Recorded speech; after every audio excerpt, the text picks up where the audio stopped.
Dalam Bapa dan Putra dan Roh Kudus. Amin. Allah Bapa di surga, kami bersyukur atas segala rahmat dan kami terima daripadamu. Apapun juga yang kami alami, entah itu baik atau tidak, pasti itu berguna bagi kami. Dan Tuhan punya rencana yang indah. Karena itu bukalah mata hati kami untuk melihat, mengalami, merasakan segala yang kami alami sebagai anugerah untuk memperbaiki iman kami, menumbuhkan iman harapan dalam kami. Berkatilah kami terbuka terhadap kenyataan itu. Demi Kristus Tuhan dan pengantara kami. Amin. Para saudaraku yang terkasih dalam Kristus, bacaan Injil hari ini, hari-hari terakhir menjelang Pentakosta, Yesus memberikan pesan yang menurut saya sangat bagus sekali, sangat indah sekali. Yaitu apa? Ikutlah aku. Kata kunci adalah ikutlah aku. Kata ikutlah aku ini kita ingat pada awal mula para rasul dipanggil Yesus, ikutlah aku. Jadi apa yang dimaksud dengan ikutlah aku? Kata ikutlah aku ini menunjukkan kepada kita bahwa pertama-tama para rasul diajak untuk melihat, mengalami, merasakan apa kehidupan Yesus itu. Ya, jadi Yesus mengatakan, ikutlah apa yang ku jalankan ini. Nah, disitulah suatu proses yang kita sebut proses kemuritan itu terjadi. Kita tidak hanya mengerti kepala, tapi kita juga harus memahami, memasuki jiwa dan pikiran dan roh Yesus. Apa yang sebetulnya dimasukkan oleh Yesus? Apa sebetulnya yang dikehendaki oleh hati Yesus yang paling dalam? Jadi kata ikutlah aku ini suatu proses kemuritan di mana kita menjadi seperti menyesuaikan diri dengan kehidupan Yesus. Nah, ini proses yang tidak boleh kita abaikan di dalam menjadi murid Yesus, menjadi murid Yesus dan menjadi orang Katolik, menjadi orang Kristen. Tidak cukup ketika kita dibaptis, kita diberi sakramen krisma, kemudian kita ke gereja, lalu selesai. Gak pernah kita belajar lagi. Dan itu akan mati. Nah, kenapa kita selesai cukup di situ? Tidak cukup. Suatu proses terus menerus lewat penderitaan, lewat kegembiraan, lewat sukacita, lewat apapun juga. Jadi suatu proses di mana Tuhan mendidik aku. Itulah proses mengikuti Yesus. Nah, jadi proses mengikuti Yesus harus menjadi sesuatu yang holistik dalam pikiranku, perasaanku, emosiku, dan pengalamanku, interaksi dengan orang lain yang beragama lain, ya, keraguanku, ketidakpastianku. Ini proses mengikuti Yesus terus menerus. Jangan lupa mengikuti Yesus itu sebagai frame, sebagai kerangka, ya. Di dalamnya itu, ya. Di situ ada banyak keraguan, di situ ada banyak ketidakpastian, di situ ada banyak kemalasan. Nah, tantangan terbesar di situ adalah kemalasan. Ya, dosa kemalasan, dosa untuk puas dengan apa yang sudah kita miliki. Dan itulah yang menjadi suatu duri dalam diri kita ketika kita tidak maju, tidak berkembang, tidak menjadi saksi Kristus. Nah, hal yang mau disampaikan Yesus, ikutlah aku. Karena apa? Karena orang menduga bahwa Yohanes yang disebut pengarang Injil adalah orang dikasih Yesus. Ya, diceritakan bahwa dia tidak akan mati. Ya. Nah, para rasul atau Petrus dalam hal ini juga, dia kok punya hak seperti itu? Yesus mengatakan, mau jadi apa, seperti apa, kayak apa dan segala macam, itu bukan urusanmu. Yang penting ikutlah aku. Gitu loh. Di sini Yesus juga kedua mengatakan bahwa kita punya peran berbeda-beda dalam hidup ini. Saya sebagai pastor, peran saya adalah membawa umat untuk lebih mengimani Yesus, lebih mendalami hidup Yesus. Itu peran saya. Nah, dalam kerangka mengikuti Yesus, Anda perannya apa di dalam gereja? Peran, ya, sesuai dengan panggilan Anda masing-masing. Nah, jadi apakah seseorang menjadi A, B, dan C, dan D itu bukan urusanmu. peranmu itu keperdalam, ya, diperdalam, diperkaya dengan kemauan, keinginan untuk belajar terus-menerus. Ya, jadi pembelajaran dengan Yesus itu tidak akan berhentinya, tidak akan habisnya. Bahkan lebih dalam daripada itu, pembelajaran itu ada suatu proses yang disebut proses dark night, malam gelap. Yang mungkin yang kita imani tiba-tiba hancur, habis dan segala macam. Ya. Bukan pada pengetahuanku, bukan pada kehebatanku, tapi pada iman. Ya. Nah, di sini yang seringkali seperti proses apa yang dialami oleh Thomas gitu loh. Kalau kita perhatikan Thomas itu, dengan kepala dia mengukur segala sesuatu dengan apa yang dia ketahui. Apa yang dia mau, ada bukti. Saya tidak percaya pada Yesus kalau tidak ada bukti. Nah, itu seringkali terjadi. Tidak apa-apa. Setiap orang punya keraguan, ketakutan masing-masing. Tidak apa-apa. Ya. Tetapi dalam kerangka itu ikutlah aku. Ya. Nah, justru itu dengan penderitaan itu ada apa? Kerinduan. Kerinduan terus mencari terus. Ya. Jadi proses mengikuti aku, proses pemuritan. Belajar terus dari Yesus. Tanpa hentinya. Ya. Tanpa bosan-bosan. Yang kedua, harus ada kerinduan. Ya. Kerinduan untuk mengenal Yesus lebih dalam. Ya, tidak cukup hanya tahu, tapi mengenal lebih dalam, lebih akrab, lebih mesra. Maka terjadi dialog, ada komunikasi, ada dialog, ada doa. Ya, jadi proses seluruh diri kita. Dan kita tidak perlu iri pada orang A, B, dan C, nggak apa-apa.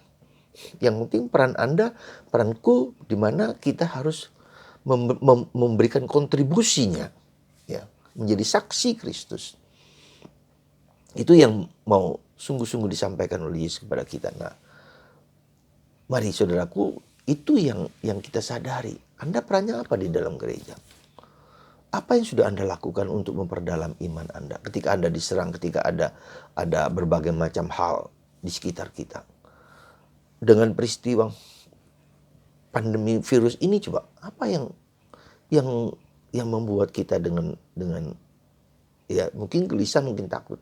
Bagaimana relasiku dengan Yesus? Ya.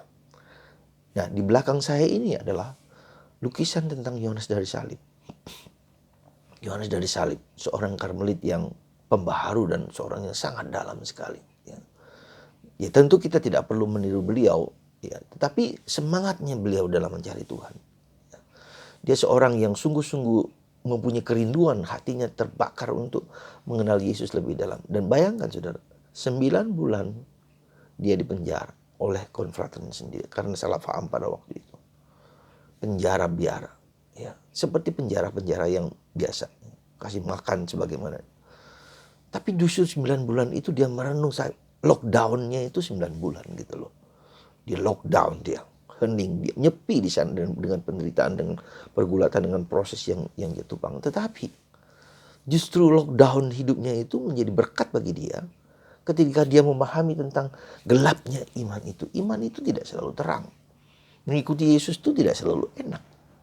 Akhirnya dia merenungkan lebih dalam, lebih masuk lagi bahwa iman itu pada saat tertentu harus mengikis, mematikan pikiran, mematikan emosi, mematikan, tidak bersandar kepada apa-apa kecuali kepada iman, kepada harapan dan kasih. Kalau diringkas segala sesuatu itu bersumber kepada 3 hal itu. Ya, iman, harapan, dan kasih. Nah, saudaraku yang terkasih dalam Kristus, mudah-mudahan ya dengan proses yang kita alami dengan lockdown itu 3 bulan, kita berada stay di rumah. Ada banyak orang sudah frustrasi. Maka dalam tanda petik orang gelisah, orang cemas, orang keluar segala macam. Akhirnya apa? Ribuan orang terpapar. Ya. Tanpa peduli dengan masker dan segala macam. Betul bahwa kita mengalami kegelisahan, kecemasan, kebosanan, kejenuhan. Ya, di rumah. Ternyata di rumah tidak mudah. Tapi itulah nyepinya orang Katolik. Itulah ketika orang berani apa? Berani masuk ke dalam. Saya berulang-ulang kepada Anda mengatakan, justru kedalaman itu, kalau kita berani masuk ke dalam, itu menjadi kekayaan yang luar biasa dari hidup Anda. Anda menemukan talenta, bakat, Anda menemukan dosa-dosa Anda menemukan Roh Kudus yang membimbing gereja, membimbing kita kapanpun sampai saat apapun. Saudaraku yang terkasih dalam Kristus, coba lihat. Sama juga dengan Paulus. 2 tahun ia di penjara. Ya. Meskipun dia tinggal di rumah sendiri, di penjara itu. Karena menunggu hakiman dari Kaisar Roma. 2 tahun. Tapi justru 2 tahun itu, ya, dia mengalami suatu proses menjelang akhir kehidupan, dan dia tetap mengajar di penjara itu. 2 tahun penuh Paulus tinggal di rumah yang disewanya sendiri itu. Ia menerima semua orang yang datang kepadanya dengan terus terang dan tanpa rintangan apa-apa. Ia memberitakan kerajaan Allah dan mengajar tentang Tuhan Yesus Kristus. Nah, jadi di dalam situasi seperti itu kita menemukan Kristus gitu loh. Ya, saudaraku terkasih, saya hanya berharap meskipun kita lihat coronavirus ini ternyata tidak mudah gitu loh. Tidak mudah. Tapi justru kita di lockdown, kita diajak nyepi, kita diajak masuk, kita di penjara supaya kita menemukan dark night, gelap itu. Anda ingat, kalau ada lampu mati, kita belum siap. Kita bingung, kita panik. Tapi ketika kita diam, ketika kita hening, ternyata di dalam gelap itu kita lebih tenang, lebih siap. Oh ya, kita tahu ada benda ini lewat sana, lewat sini. Ternyata ketika kita tenang, tapi ketika kita panik, bawa ke sana kemari, kita tidak melihat apa-apa. Demikian dengan hidup kita. Ketika kita tenang, kita lihat, hening, kita bisa tahu, oh benda-benda itu di situ. Ya. Dan di dalam kegelapan selalu ada terang. Sekali lagi, di dalam kegelapan, di dalam salib ada terang. Saudara, rema hari ini, Tuhan Yesus, aku mau mengikutimu selama-lamanya. Sekali lagi, Tuhan Yesus, aku mau mengikutimu selama-lamanya. Ya, dengan mengikuti itu maksudnya mau masuk dalam pribadi Yesus. Mengenal Yesus lebih dalam, mencintai Yesus lebih dalam. Bersama Yesus lebih dekat, lebih mesra. Sekali lagi, Tuhan Yesus, aku mau mengikuti. Aku mengikutimu, jangan mau. Aku mengikutimu. Karena mau itu baru nanti gak akan terjadi. Mengikuti, sudah mengikutimu selama-lamanya. Aku mengikutimu dengan lebih dalam, lebih mesra, lebih dekat. Tuhan Yesus, ulangi terus rema ini, ulangi. Tarikan nafas. Kenapa rema ini harus diulang? Kenapa? Karena memasukkan seperti air yang dimasukkan ke kedalaman, ke dalam lubuk hati kita, masuk dalam, dan itu memberikan ketenangan rema itu, supaya meresap dalam interior, dalam software kita.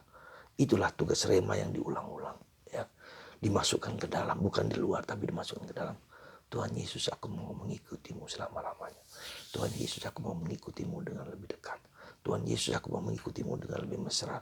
Tuhan Yesus, aku mau mengikutimu dengan lebih akrab, lebih penuh cinta, lebih penuh kasih.